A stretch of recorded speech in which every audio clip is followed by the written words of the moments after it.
Holy Hank! Welcome. First stream.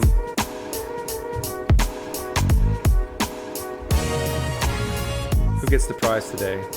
Who's the true Pinester? Lucifer Almighty, of course, because I am PineCreek's under the power of the evil one. So it only makes sense that Lucifer Almighty should get 1,000 Pine points today.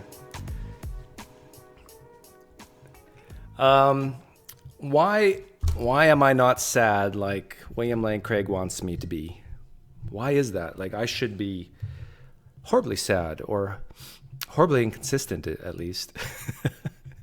I want to talk about the desire for William Lane Craig for atheists to be sad, and maybe that's immoral of William Lane Craig to actually. Well, we'll get there. But I also want to, maybe I should give you a preview of this. No. There was a survey that came out recently, I think in the last couple weeks, that shows the nuns are continually getting bigger and bigger, and probably the biggest voting bloc in the United States right now, the people who say they have no religion. So that's disconcerting. So the Christians out there, you got to get together. Like Catholics, Protestants, you got to combine forces. Otherwise, who knows what might happen? There might be so much crime running around the streets. Everybody will stop wearing clothes. Terrible things are on the way. Hey, Apologia, it's William Lane Craig Day. I saw you were picking on. I don't know. We shouldn't be picking on him, should we? But he's just so easy. He's just so fun.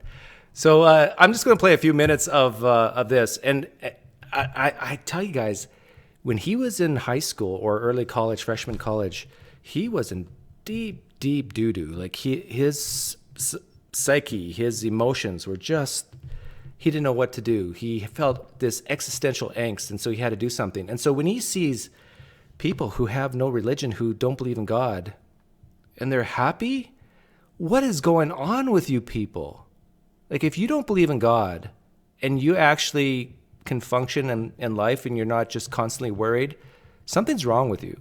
This is William Lane Craig. I think this is how he thinks. Like, you should, yeah. Well, let's listen to him. Responds to the arguments that I'm going to be talking about this evening. In our secular society, it's vitally important that Christians be able to defend their belief in God. As a professional philosopher, I believe that the hypothesis that God exists makes sense of a wide range of the data of human experience. Okay, I want to put this in context globally. Like, what percentage of people on this planet think there's absolutely no God, who believe that there's no God, believe that there's no superpower, supernatural sense entities? It's very, very low. So why William Lane Craig focuses on atheists is beyond me. And this evening, I want to share with you some of these data.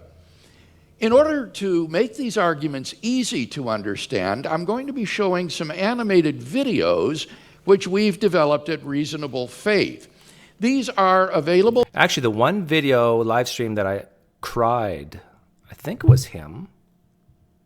Yeah, I was commenting on a video one of these videos he's talking about, and I also started bawling because it was on Meaning and Purpose.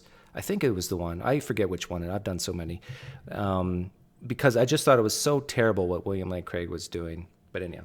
For free download on our website, reasonablefaith.org. Now, one of the biggest obstacles to belief in God today is, frankly... Okay, listen to this. The biggest obstacles to belief in God today is, frankly, apathy. People are just too busy or too unconcerned to be bothered about looking into the evidence for God. So why, all you nuns out there, all you people who don't believe in God, why don't you care? You should care about this stuff. Why should you care about this stuff? Well, William Lane Craig will tell you. Part of the antidote to such indifference is to awaken people to what's really at stake in the question of God's existence. Okay, so now if you're a Christian listening to this, and you haven't heard this video before, can you tell me what's really at stake? Take a guess, shall we? What's really at stake? Why should people care? Now, I say your answer, I think in the United States, most Christians' answer is going to be one of two things. You should care because there's this place called hell. It's not fun. It's not good. That's what's at stake. And the second reason is, well, what's at stake is you might just be sad if you don't become a Christian. Far from being a trivial matter, I believe that the question of God's existence is the most important question that a human being can ask. Here, the work of the atheist philosophers themselves can be of great help. Atheist philosophers like Friedrich Nietzsche, Bertrand Russell, and Jean-Paul Sartre have argued that if God does not exist, then human life is ultimately absurd.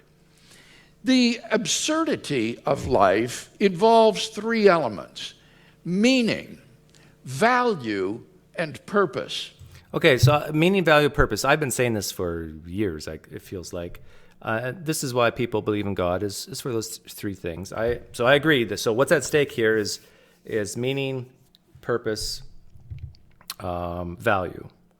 But there's going to be a little theme here, and that is, if there is no God, then there is no ultimate purpose.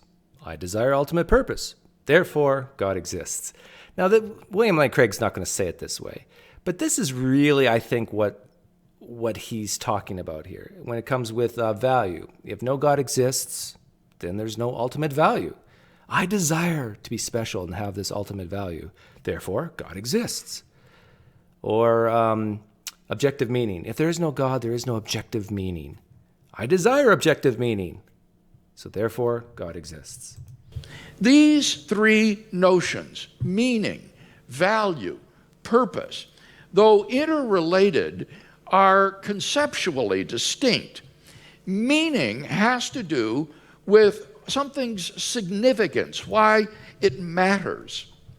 Value has to do with something's moral worth. It's being good or bad, right or wrong. Purpose has to do with a goal for something, a reason for which something exists. And if there is no God, then according to these atheist thinkers, life is ultimately without meaning, value, and purpose. And that should make you sad. So if you're an atheist, you should be sad because you don't have any ultimate purpose, meaning, or value. Now, if you're not sad, then you need to spend more time listening to William Lane Craig, and he will help you get sad. And then once you finally get sad, then you can start to care a little bit more about not being sad. And then maybe you can start believing in God. Now, it's very important that we understand the argument here. The claim is not that atheists live boring and uninteresting lives, or have no personal values, or have no goals in life. Rather, the claim is that if there is no God, then meaning, value, and purpose are ultimately just human illusions. Just human illusions. If there is no God, these things are just human illusions. I desire these to be real and not just illusions. Therefore, God exists. Having no objectivity. For without God, there is no absolute standard of right and wrong. If there's no God, there's no standard for right and wrong. I desire a standard for right and wrong. Therefore, God exists. And everything is doomed ultimately to destruction in the heat. I don't like the feeling of everything being doomed to destruction with ultimate heat death. So if there's no God, those things will happen. I don't want those things to happen. Therefore, God exists. Death of the universe, no matter what we do. The first video that we're going to watch tonight helps to explain this human predicament in the absence of God. Okay, so here's this video. Do I play this? Do you guys want to watch this? Yeah, sure, why not? You know, nobody asked me if I wanted to exist. Yeah, one day, boom, there you are. And you think to yourself, why am I here? Well, what do you think? Is there a reason we're here? Do our lives have any real significance? Oh, you notice that adjective, real significance. People at reasonable faith, when they say real, they basically have defined God into that adjective. So if there is no God, then there isn't anything real in terms of value, meaning, and purpose. Well, that depends On what? on whether or not God exists. Wait, hold on. Are you saying that my life has no significance because I don't believe in God? No, not at all. I'm saying that if God doesn't exist, it doesn't matter what you believe. Our lives would have no objective meaning, value, or purpose. Many atheists themselves recognize this. If atheism is true, life is absurd. Now, this poor guy, he might be a happy atheist, and now he's being told these things. You shouldn't be happy because if there is no God, if your belief is true, then you should really be sad. Okay, and why do they think that? To begin with, if God does not exist, then the physical universe is all there is. Which means you and I are just accidental byproducts of nature. Right. So? Just accidental. There's... Oh, boy. Natural selection is not just an accident. But it's, again, I can't help but think there's all these syllogisms that people at reasonable faith are coming up with. If God doesn't exist, then you're not special. You're just an accident. I don't want to be just an accident. Therefore, God exists. That means we were not intentionally designed, so there's no purpose for us being here. Whoa. It gets worse. If God It gets worse. does not exist, there is no absolute standard of moral value. You've heard of Richard Dawkins, the atheist. He points out that in a materialistic universe, there is at bottom no design, no purpose, no evil, no good, nothing but pointless indifference. Yeah, this quote by Dawkins has been cited many, many times by Christians. And he's talking about the universe as a whole, that there's no design, no purpose, no evil, no good. I believe that as well. But when it comes to, let's say, how do I say it, the micro level, like interactions between human beings, I think there is purpose. We do have these things called good and evil, words that we use to describe certain actions and so forth. So I agree with Dawkins, and I personally don't think any non-believer atheist should shy away from that. But the thing is, got to keep in mind, the people at reasonable faith, guys like William Lane Craig, they want you to be sad. They want you to be desperate, to think, I really want to be special. I really want this ultimate meaning and purpose and value. The only way you can get it is through Jesus Christ. So you're saying atheists can't be good people? No, I'm not saying that. Many atheists live good lives. What I'm saying is, atheism fails to provide an objective basis for saying. Oh, so many atheists live good lives. So why do you need God then? Well, because you need this basis. Why do you need a basis? Any particular action is good or evil. Oh, come on. After millions of years of sociobiological evolution, humans have developed a sense of morality. We all know it's good to feed a hungry child and bad to torture someone for fun. Of course we do. But that's precisely what atheism cannot explain. Oh, atheism cannot explain. If there is no God, then atheism can't explain X. I desire explanation. Therefore, God exists. If there's no God, then what we consider right or wrong is nothing more than an accident of evolution or a human social convention. So what? I'm good with that. Really? Evolution implies survival of the fittest, not morality. Sometimes survival involves having whole communities survive, which is helping others. And social convention means that racism, intolerance, and cruelty are not really wrong. Now, again, there's that word really. So they have defined God into that word really. So you could, sure, you silly atheists, you can say things are wrong or right based on things other than their God. But it's not really wrong or really right. Only our God can make it really wrong or really right. They just happen to be unpopular. Okay, so atheists need to come up with some objective standard for rights and wrongs. How about this?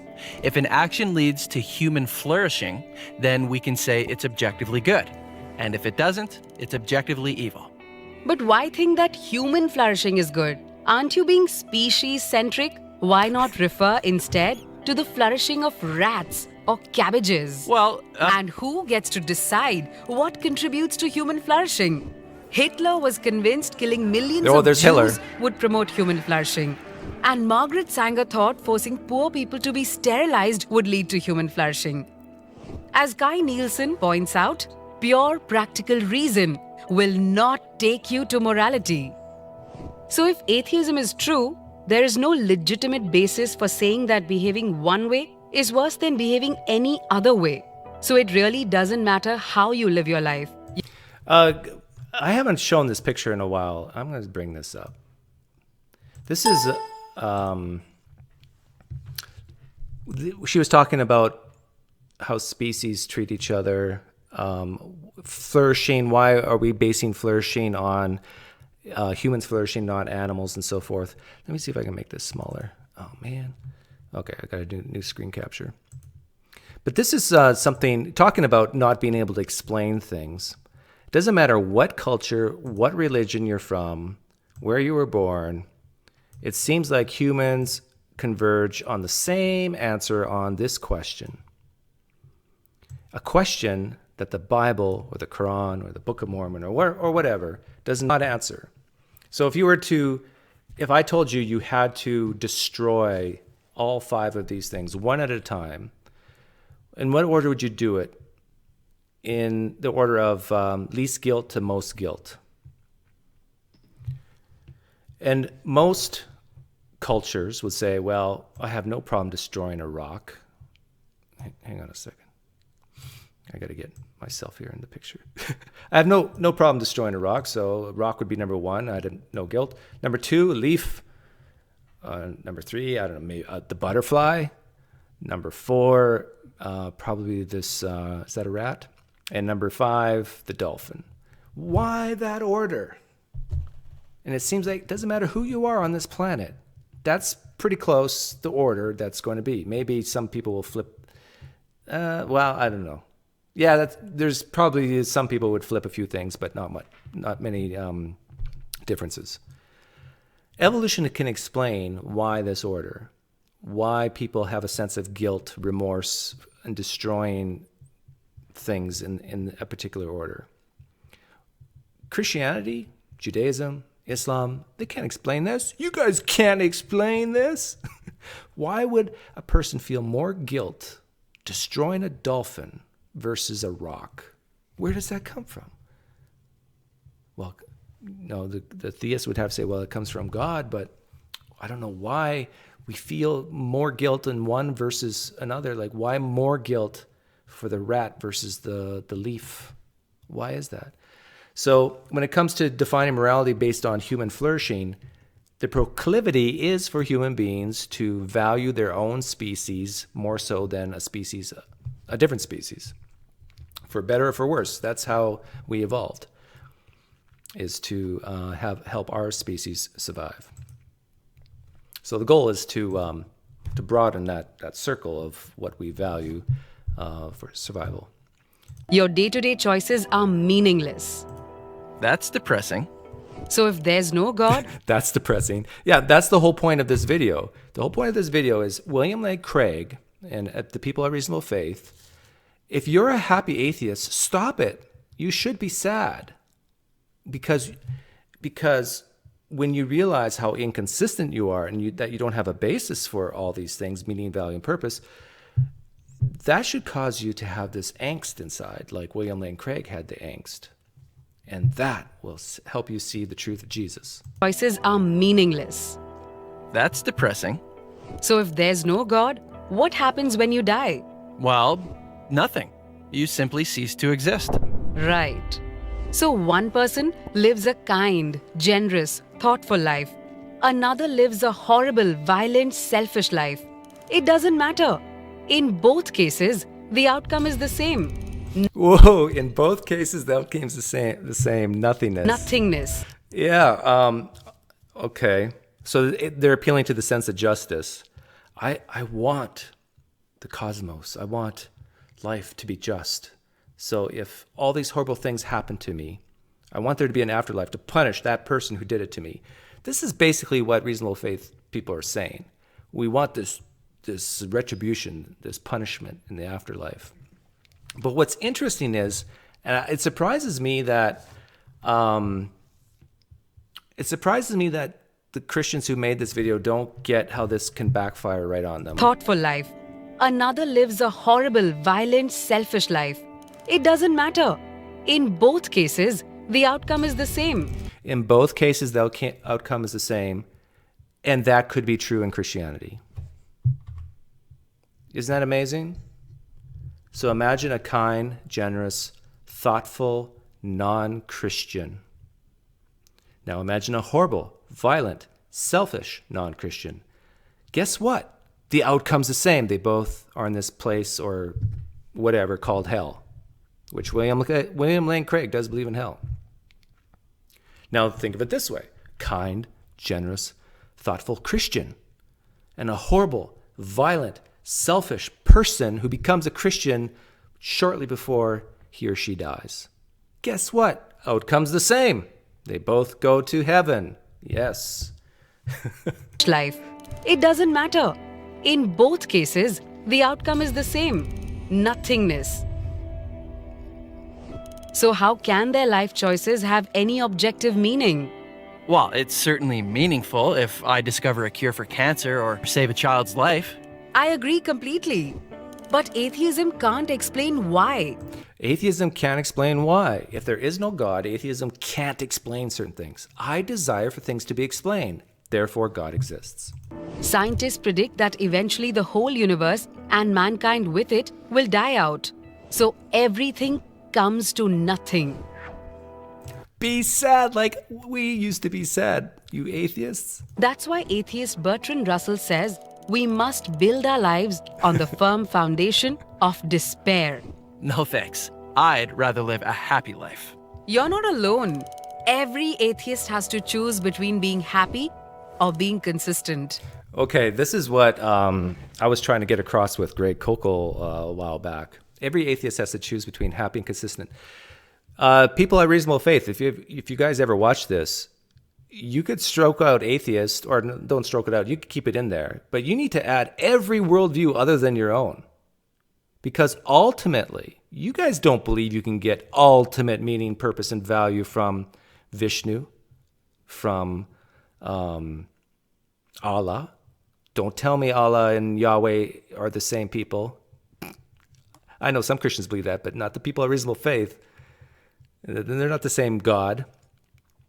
So not only do you have to put atheists on that top sentence, you have to put every single worldview known to man that's not Christianity, because you can't be consistent if you're not a Christian. Only Christianity can account for purpose, meaning, and value. I dare any Christian to say that's not true.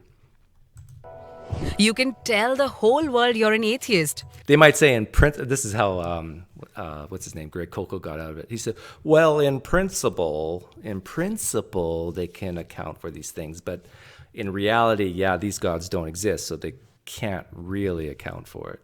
But in principle, well, if we're talking about in principle, then atheists in principle can account for these things too. But you can't really live like one. Okay, so you're a Christian. If your God did exist, how would that change anything? If Christianity is true, then each one of us is here for a reason. And that makes me feel good.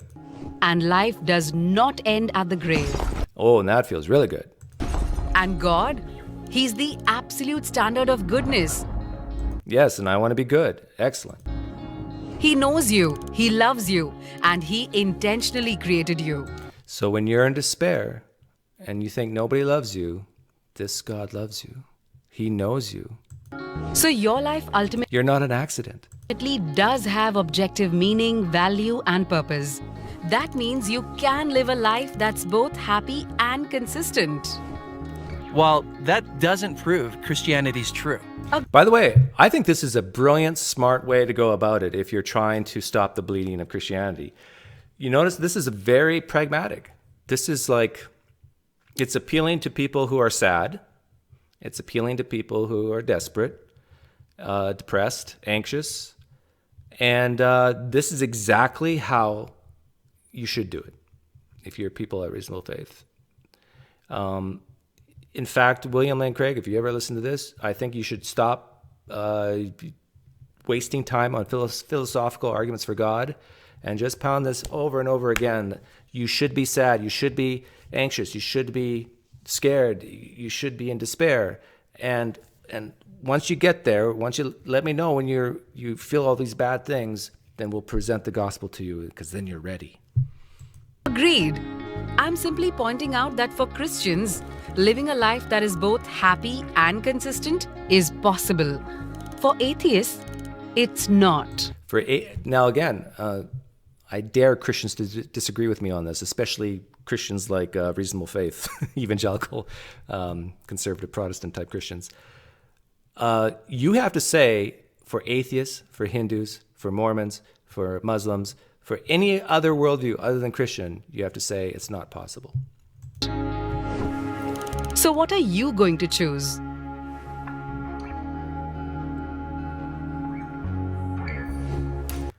What am I going to choose? I'm going to choose to what I believe is the truth, no matter how uncomfortable it may seem or how comfortable it may seem. For me, I guess, sorry, William Lane Craig, I guess I'm weird because I don't get sad thinking that I evolved through process of common descent, natural selection. That doesn't bother me. Doesn't bother me that I won't live forever. Doesn't bother me that I'll someday be worm food. So I don't know how, William Lane Craig, you could get me to feel the angst that you did in high school. Oh, I know how you can do it. This is how you do it. You talk about hell. This question, there have been a number of questions about hell. So could you Remember, the last video I showed, he started off saying that the problem with so many people today is that they're apathetic about God. They just don't care. And yet there's so much at stake. In that video, he talked about what at stake is meaning, purpose, and value. But he noticed he didn't mention hell once. There's going to be a lot of Christians who will agree with me here. Come on, William Lane Craig, have a backbone, will you? Say the truth. Tell people what really is at stake instead of hiding behind these more temporal things like meaning, purpose. Life is just a vapor. Our life here on earth, William Lane Craig, is just, it's before you know it, it's gone. So these feelings of meaning, purpose, and value, they don't last. And then after eternity, then things don't change. So why didn't you have the backbone, the guts, to let people know every time that they should care because of this place called hell? explain to us what hell is and whether a good God is compatible with the reality of hell? I don't think that hell is what is depicted in medieval paintings of torture racks and pincers and red-hot irons. Okay, now, this is amazing to me because he's softening, get this, he's softening the concept of hell. Things of that sort. It seems to me that the essence of hell is what Paul describes in 1 Thessalonians 1:5, where he says, they shall suffer the punishment of exclusion from the presence of the Lord and from... Keep in mind, he's softening it, but he's still saying that this is suffering and punishment from God. William Lane Craig is saying hell is punishment from God. The glory of his might.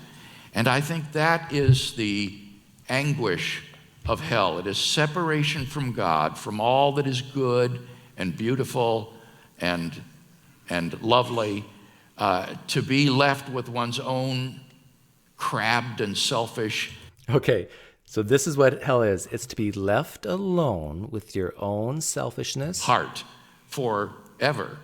And I think that is the essence of what hell is.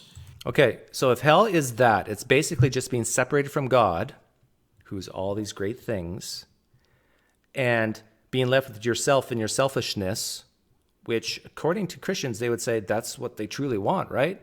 They want to be away from God and the God of their own life, to be selfish. They want that, right, William Lane Craig? These people who want to be punished, the people that God is punishing want to be away from him and be the God of their own life and very selfish. Now, is this compatible with the goodness of God? I would say. Now, I'm going to propose that William Lane Craig's about to contradict himself. That far from being incompatible with the goodness of God requires the existence of hell. I think hell is a manifestation of the goodness of God. Why do I say that? Well, because it shows that God is just. If God simply blinked at sin, he would not be perfectly just. Okay, so hell exists because God is just and God needs to punish people. How does God punish people? And yet God is absolute justice. Every sin, every wrongdoing in the universe will receive its just desert. And so... How? By giving these non-Christians what they want? To be away from God? So hell is a manifestation of the perfect justice of God. So the perfect justice for a murderer is to give that murderer whatever he wants? If a murderer wants to be separate from the law of society, you give that murderer what he wants? And when you think about that, it is just as difficult a question as how could a loving God send people to hell, to ask, how could an all-just God send people to heaven? As a purely intellectual question, that is every bit as difficult. How could a God who is... I don't know why this seems good to William Lane Craig. Because of Jesus. He bore the sins, of course.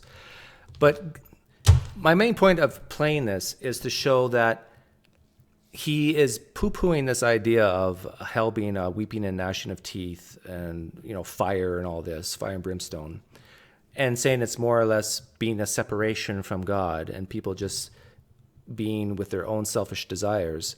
And then he, on the other flip side, he's saying, and this is perfect justice. This is God being just by giving people what they want.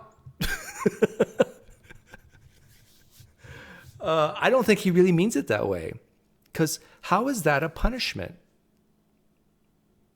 In other words, who cares if they're separated from God at that point? Why is that bad? Why is being separated from God bad? I ask that question so often, and it's such a simple question, and it really trips up Christians a lot of the time. Because what they end up saying is, it's just bad by definition. Because God is the definition of good, and so if you're separated from him, you're bad, or it's bad. So, okay. I want to bring up results of a survey that was done or released a couple weeks ago. Let's see if I can find it here. And this is basically, I think, as of 2018, and it goes back in time all the way back to the 70s. And it's done, I think the link is in the description. It's done by gssdataexplorer.norc.org. Be sure to tell people about my new shredding. What's my new shredding? And so this is the amount of people, the percentages, who are espousing no religion from 1970 to 2018, I think. Now, I have it separated by age. And so the youngest, 18 to 34, is basically at, is that 30%? It's over 30%. It's close to 35. And the old farts are, they're hanging in there, but they have even gone up in the nuns category. So my channel, most of my viewers are over 30 years old. So I probably have no effect on these people, but on the other three, maybe, and channels like mine. So where are these people coming from? That's the question. So people are becoming less and less religious. Now, not necessarily atheists. Okay, so this is Christianity fundamentalism, they call it. Fundamentalism Protestant. I think it also has Presbyterians, maybe Anglicans in here. Hang on, let me double check. No, they just call it more conservative. So conservative Christian, call it that way. So it's actually hung in there quite well, but in the last, looks like 2011 to 2018, it's been constantly dropping. 31%, 28, 26, 25. So I've heard Christians say, the really diehard, strong evangelicals, they're not leaving church, but this is saying otherwise. Now, if I sort this by, I'm going to sort this by education. Oh, yeah, look at this. So this is interesting. The educated fundamentalists are hanging in there. They decreased a lot from 2012 to 2013, but they plateaued. But basically, high school and less than high school have decreased. I want to also do, condition of health. This is interesting. Yeah, look at this. If you have poor health, you're more likely to stay in fundamental Christianity. If you're of excellent health, you're more likely to leave it. And that just goes down to need, right? If you are needy, you need that miracle to change your life, you're more likely to stay in it. So this is, let me go back just to totals. This is the more moderate liberal Christianity. And even it's gone down, but they have taken up some of the losses in other forms of Christianity. They went up in 2014 to 2015, or 2015 to 2016, and kind of plateaued 2017 to 2018.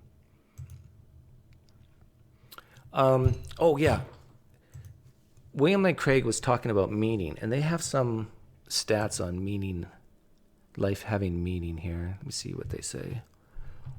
Life is meaningful because God exists. Agree or disagree? Strongly agree. 20%, 22 went down a bit, went up. That's pretty low. 25% roughly agree with that. Life has meaning because God exists. Let's see what the agrees say. That hasn't changed much. Let's see, disagree. Disagrees at 15%. 15 to 20% disagree that life has meaning because God exists. So it's low on both cases. So I don't know what to make of that. Let's see, condition of health about meaning. Yeah, if you have poor health, you're going to drive your meaning from God more likely. Let's go by degree. Yeah, God gives you meaning if your education is less than high school. God gives you less meaning if you have college. I find this stuff very interesting. Let's see what else we have here. Fundamentalism, liberalism. Okay, religious preference. Let's go back to that. So before I ask the question, where are these people coming from? The nuns, people giving up religion. It's increasing every year. Where are they coming from? So they have a question here of how you were raised. Where is it? Religion in which you were raised. So here's the fundamentalists. Okay, so it's been hovering over 30%. This is 29, but around 30% were raised fundamentalist. And it's been going down the last 3 years. So the last 3 years, 33 to 29. But that tells you something. If 30% of the American population is raised fundamentalist and the nuns are increasing that much, probably a lot of them are coming from there. But let's see what else we have. Yeah, 20% raised moderate or liberal. Catholic, it's over 30%. Let's see how many nuns, no religion. What percentage? Yeah, look at this. That's low. So get this. What is this? 11%. 11% of people are raised in no religion in the United States. And yet, in the United States today, we have 25% non-religious. So it's just not people. There's definitely conversions happening from theism to, I shouldn't say theism to atheism, but just basically religion to no religion.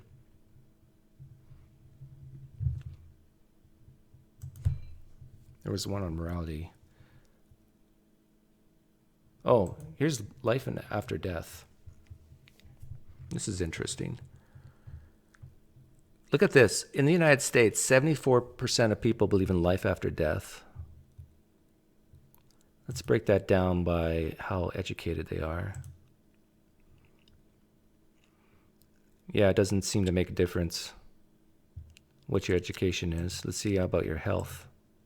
Yeah, it doesn't make a difference with how healthy you are. Let's go by sex. Ooh, this is interesting. Women are more likely to believe in life after death than men. Why is that? And this is significantly different, 79% to 69%. Do females desire justice more so than men? Maybe if they've been abused. Let's break it down by health. Oh, I did that right. Nothing. Do they have a health question in here? No, just life after death. That's interesting. I would never have guessed that women believe in life after death more so than men in the United States. Oh, sinners should be punished. Here we go. See, this could be a reason why Christianity is falling in the United States. This is pretty low. Sinners should be punished. Agree strongly is only at 15%. In order for Christianity to go up, I think that has to go up.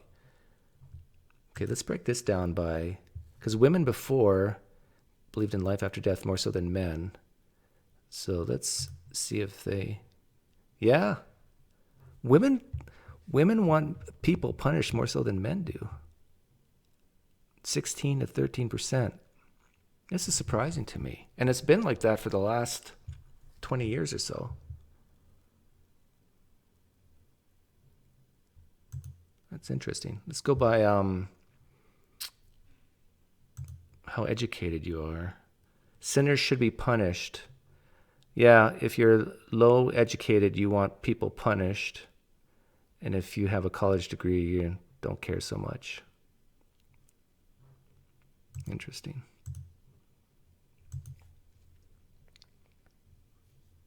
Feelings about the Bible. Okay. That's a good one. Darken. Feelings about the Bible. The Word of God. 30% of the United States, 29% say it's the Word of God. And it's been dropping a little bit.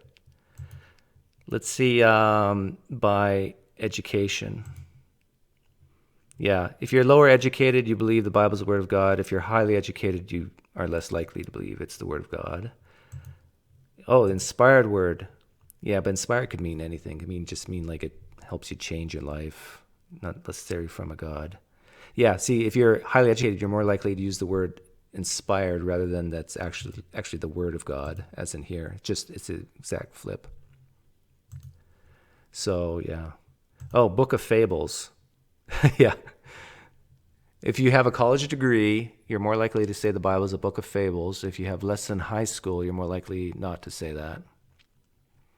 So, people at reasonable faith, William Lane Craig, if you want people to respect the Bible and not view it as a book of fables, keep them out of college.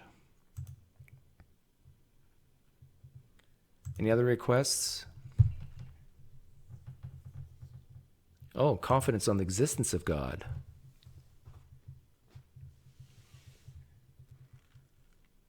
What? Oh, yeah, this is don't believe in God. See, this is 5%. So 5% of the United States I would say, are atheists. Went up 4%, 3%. So it's gone up 3, 4, 5 in the last 3 years. But it's 5% reasonable faith. Why are you targeting atheists if it's only 5%? You should be targeting the people who are leaving and going to just calling themselves nuns, just that still believe in God but don't really care about your God. Maybe Christian apologists know something that others don't, that maybe those nuns are really atheists and just too scared to say so on a survey. Okay, let's see what percentage of the United States believe in God. Know God exists and have no doubts. Okay, so these are what I would call fundamentalists. See, this is interesting. Confidence in the existence of God, know God exists, and no doubts. So these are the people who I mostly interview. And look at this. Went up a little bit from 2011 to 2012. 59%, 57, dropped 2, 56, dropped 1, 53, dropped 3. That's interesting. Okay, so I'm curious to know if men are falling more than women. That's my prediction. I predict that when I hit the sex button, it's going to say that women know God exists more so than men. Let's see if I'm right. Yes, I am. And it's significant. Look at this, guys. 59% of women respond that they know God exists and have no doubts, whereas 46% of men. Okay, so apologists, if you're listening, here's what you need to do. Here's how you stop the bleeding. You should be focusing on your strengths, which are females. You need to get more female apologists and less male apologists. And you need to use that femaleness to your advantage to rein in those males. I'm going to get myself in trouble. But it's true. You think back of all those testimonies of the apologists. It's like starts out with the female, starts out with the woman, Lee Strobel, G. Warner Wallace, what's his name? Michael Brown? Yeah, Michael Brown. It's like William Lane Craig even. Remember, if you listen to his testimony, it all started with the smile of a lovely female. Okay, so believe in God but have doubts. This is interesting. Oh, women are starting to doubt more, though, but these are still all very low. What were the numbers on those? On the non-doubters? Yeah, like that's 70 or 59%. That's huge. But it's less than half for men. Let's go by education. Let's see here. Okay, this is by education. Know God exists and have no doubts. You have location. You're going to have little doubts. What's the quote from, is it Bertrand Russell?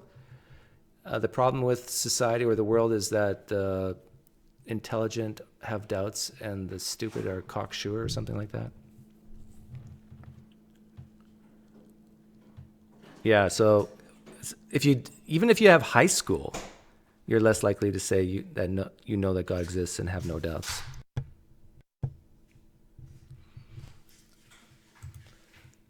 Well, this has been very interesting. Okay, my daughter's about to make her lunch, and it's going to get noisy in here, so I'm going to start the music.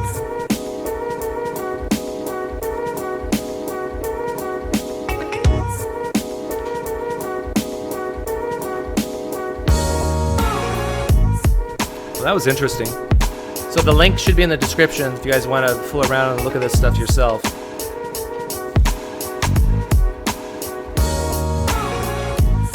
So what did I learn here today? I learned that I should be sad, or I should be consistent. And that if I desire to have this ultimate meaning, purpose, and value, I shouldn't be an atheist. Man, I was happy until today. And then William Lane Craig tells me I should be sad. And how's my quitting smoking going? It's horrible. It's not going well. But I haven't cheated. And it's not smoking. I've never really smoked. I was addicted to the gum, nicotine gum, as a stimulant. So I cut out nicotine and caffeine. Cold turkey. No prayer needed.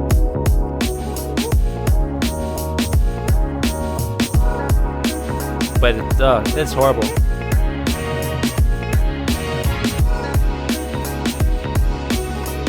Thank you, Greg. Hang on 1 second.